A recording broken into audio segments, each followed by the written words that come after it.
Hi, good afternoon, and welcome to another FOSS 888 tutorials. So right now, I'm gonna go ahead and give you guys a little test of Unity networking, pretty much a little taste of it. Then eventually, we're gonna go probably back and forth between the local version of doing the networking, because you're gonna see there's gonna be some things that are not working right, so on and so forth. So what I'm gonna go ahead right now, I'm gonna actually duplicate this project, so I can keep this one just the way it is.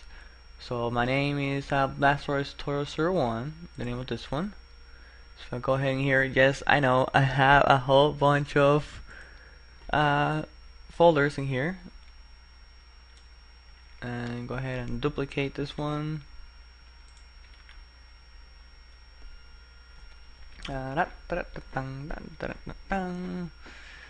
I'm gonna call it just Blastoise Net Working Test, I believe.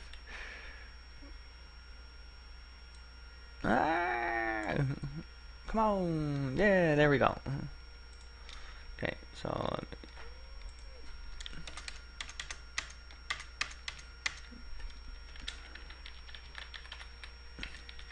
okay, so go ahead in here, open other.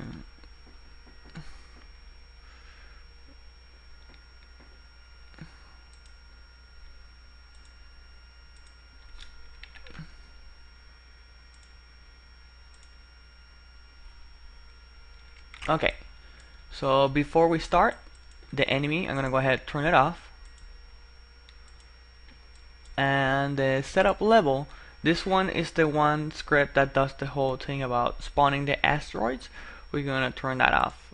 We're gonna just work with making sure that only let's see if I actually did turn it off or not.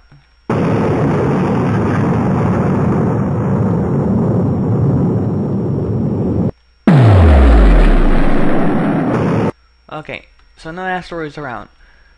Yeah, we're gonna work with asteroids later on after we end up spawning ourselves first. So right now we only have one spawn point, and that's a good thing, because we wanna make sure we spawn next to each other in the beginning. And then where my scripts are,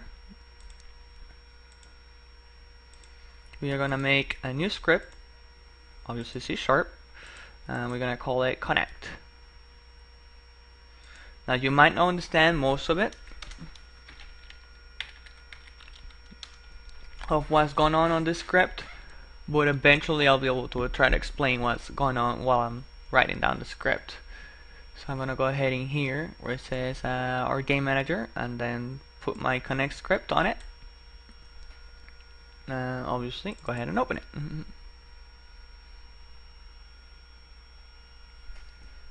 Okay. Now, before you start the networking, for things to happen, the game needs to be running in the background if you want to be able to make it so you test both screens. Because once you click out of the Unity editor or the game, it's going to disconnect you automatically because it's not running in the background. So in order to make sure of that, you have to click on Edit, go to Project Settings, and go to Player. Regardless if you're doing a web version or a standalone, you want to make sure you click on Resolution and Presentation, and it says Running Background. See, both of them has it, so just have it on. Same thing for the web version, just in case you want to convert it to a web version or whatever other platform you're working with. So running background has to be on when doing networking.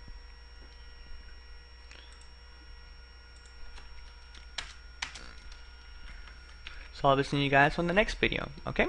And then we'll get started on the first script.